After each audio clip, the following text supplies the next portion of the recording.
Rowdy Duraisamy encounter விவகாரத்தில் போலீசார் விளக்கம் அளித்திருக்கிறார்கள். முக்கிய செய்தியாக வந்திருக்கிறது. கூடுதல் தகவல்களை செய்தியாளர் சுந்தர் வழங்க கேட்கலாம். சுந்தர், வணக்கம். என்ன நடந்தது என்று போலீசார் தரப்பில் விளக்கமாக கூறியது என்ன? திருச்சியைச் சேர்ந்த பிரபல ரவுடி துரைசாமி நேற்று புதுக்கோட்டையில் என்கவுண்டர் போலீசாரால் என்கவுண்டர் செய்யப்பட்ட சம்பவம் தொடர்பாக காவல்துறையினர் நேற்று நள்ளிரவு வரை எந்த விதமான தகவலும் தெரிவிக்கவில்லை.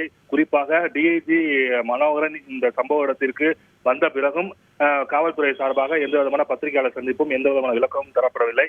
தற்போது இன்று அதிகாலை தான் காவல்துறை சார்பில் ஒரு விளக்கம் கொண்ட பத்திரிகை செய்தியை வெளியிட்டுள்ளனர்.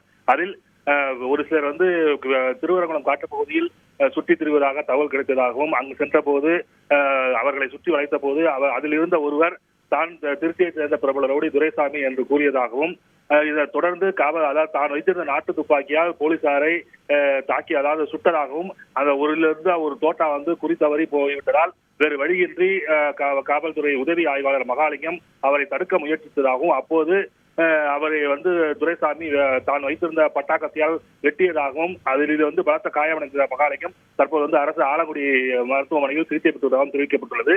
மேலும் வேறு வழி இதை தொடர்ந்து உதவி ஆய்வாளர் முத்தையன் துரைசாமியை பிடிப்பதற்கு முயன்ற போது அவரை தாக்குவதற்காகவும் துரைசாமி முயன்றதாகவும், அப்போது வேறு வழி இல்லாமல் தாங்கள் சுட்டு பிடிப்பதற்காக அவரை 2 ரவுண்டு சுட்டதாகவும் அது விளக்கமாக தெரிவிக்கப்பட்டுள்ளது.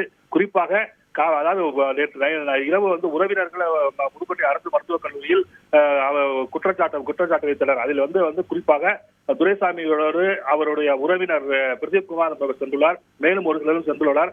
ஆனால் அவர்கள் குறித்த எந்த விதமான தகவலும் இதுவரை எங்களுக்கு தெரியவில்லை. அவர்கள் எங்கிருக்கிறார்கள் என்று தெரியவில்லை என்ற குற்றச்சாட்டை அவர்கள் முன்வைத்திருந்தனர்.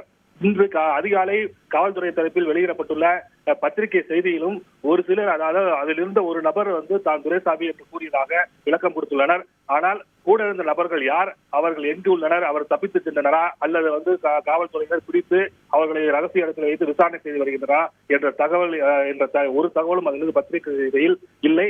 தற்போது துரைசாமியின் உடலானது புதுக்கோட்டை அரசு மருத்துவமனையில் வைக்கப்பட்டுள்ளது. இன்று காலை பிரேத பரிசோதனை நடைபெறும். அதன் பிறகு அவருடைய உடல் உறவினர்கள் வாங்குகிறார்களா அல்லது வேற எந்த டிமாண்ட் வைக்கிறார்களா என்ற தகவல் வெளியாகும்.